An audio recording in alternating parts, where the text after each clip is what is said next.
Assalamualaikum warahmatullahi wabarakatuh.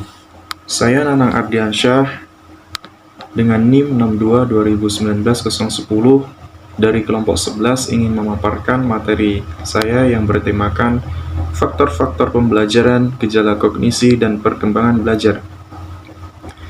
Yang A. Pengertian kognisi. Pengertian kognisi secara etimologi berasal dari bahasa Latin cognoscere yang artinya mengetahui. Kognisi dapat pula diartikan sebagai pemahaman terhadap pengetahuan atau kemampuan untuk memperoleh pengetahuan. Kognisi secara terminologi adalah kepercayaan seseorang tentang sesuatu yang didapatkan dari proses berpikir tentang seseorang atau sesuatu. Jadi, gejala kognisi adalah gejala bagaimana cara manusia memberi arti pada rangsangan. Yang B. Gejala-gejala kognisi. Yang pertama, pengamatan. Pengamatan adalah usaha untuk mengenal dunia di sekitar dengan menggunakan indera penglihatan, sedangkan tanggapan dapat diartikan sebagai gambaran ingatan dari pengamatan. Jika proses pengamatan sudah berhenti dan hanya tinggal kesan-kesannya saja, peristiwa tersebut dapat dikatakan sebagai tanggapan. Yang kedua yaitu persepsi. Secara terminologi, persepsi adalah tanggapan langsung dari sesuatu serapan atau proses seseorang mengetahui beberapa hal melalui penginderaan. Sedangkan dalam Kamus Besar Psikologi, persepsi diartikan sebagai suatu proses pengamatan seseorang terhadap lingkungan dengan menggunakan indera-indera yang dimiliki sehingga ia menjadi sadar akan segala sesuatu yang ada di lingkungannya. Yang selanjutnya yaitu interpretasi, merupakan upaya pemahaman dari individu terhadap informasi yang diperolehnya. Sedangkan perorganisasian adalah proses mengelola informasi tertentu agar memiliki makna. Persepsi merupakan suatu proses yang dipelajari melalui interaksi dengan lingkungan sekitar. Persepsi seseorang timbul sejak kecil melalui interaksi dengan manusia lain.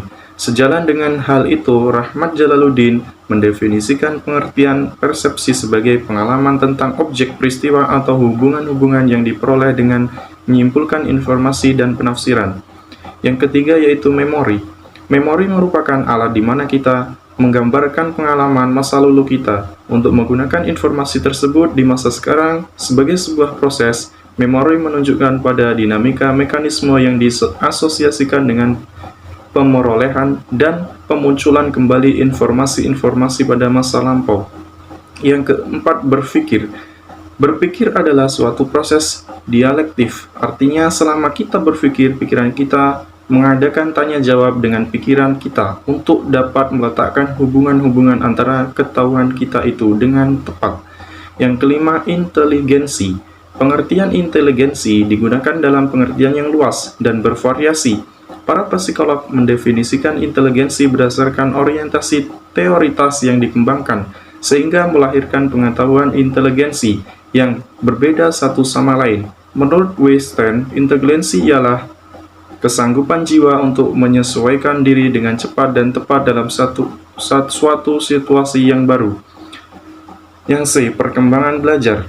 Perkembangan dan belajar merupakan sebuah fase kehidupan yang timbul secara alami bagi setiap insan. Perkembangan dan belajar tak bisa dipisahkan dalam diri manusia. Sering berjalannya waktu, maka perkembangan akan terus terjadi hingga akhir hayat karena sifatnya terjadi secara terus-menerus. Perkembangan adalah dampak dari kegiatan belajar manusia.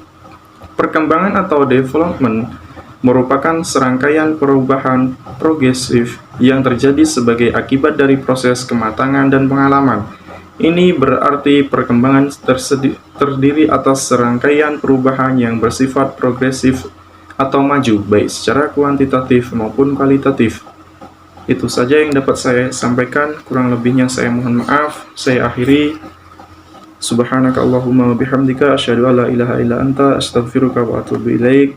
Billahi fi sabil haq fastabiqul khairat. Wassalamualaikum warahmatullahi wabarakatuh.